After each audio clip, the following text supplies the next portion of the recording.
आतंकी फैक्ट्री की उल्टी गिनती शुरू। डर के मारे कांप रहा पाकिस्तान। क्या पाकिस्तान पर हमला करने वाला है भारत? भारत की सेना तैयार है, हथियार तैयार है, अब सिर्फ एक्शन का इंतजार है।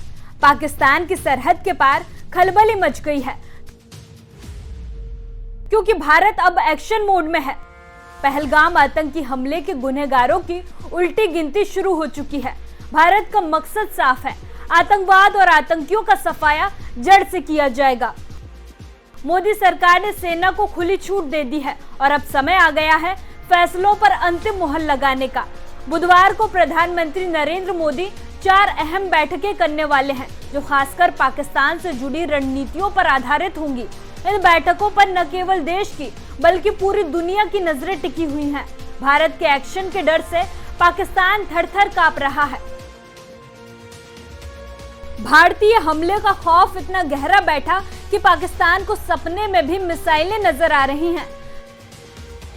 पाकिस्तान ने मंगलवार बुधवार की रात सपने में भारतीय सेना की कार्रवाई का नजारा देखा तो डरकर नींद टूट गई।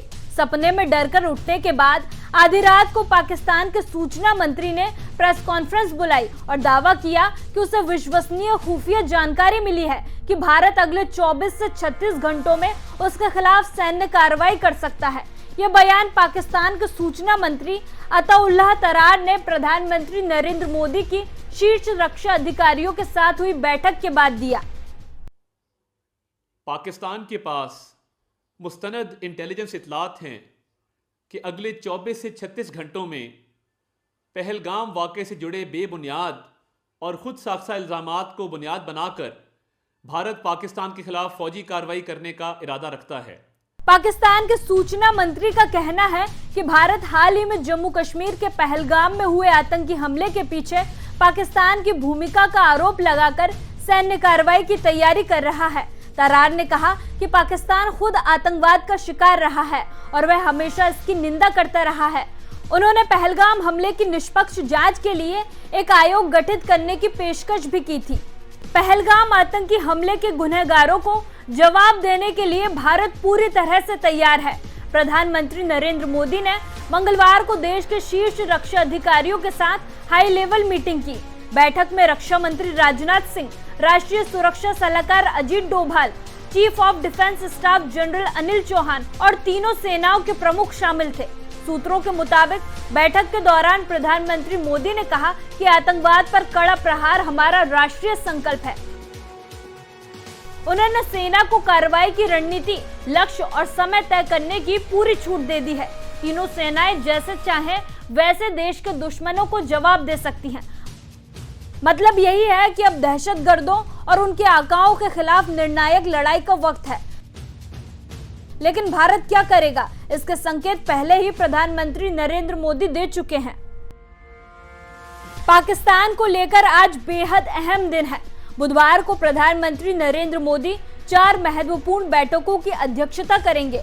बैठकों में पीएम मोदी, रक्षा मंत्री राजनाथ सिंह, गृह मंत्री अमित शाह, केंद्रीय सड़क एवं परिवहन मंत्री नितिन गडकरी, स्वास्थ्य मंत्री जेपी नड्डा, वित्त मंत्री निर्मला सीतारमण समेत अन्य सदस्य शामिल होंगे।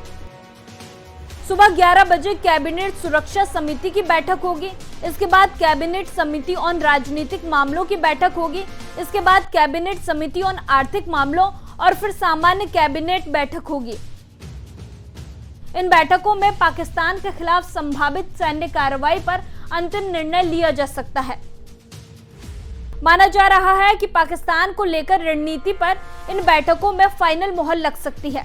24 अप्रैल को पीएम मोदी ने कहा था कि अब आतंकियों की बची खुची जमीन को भी मिट्टी में मिलाने का वक्त आ गया है, यानी अब न चेतावनी का जवाब, सीधा एक्शन होगा। उन आतंकियों को और इस हमले की साजिश रचने वालों को उनकी कल्पना से भी बड़ी सजा मिलेगी। सजा मिलकर के रहेगी।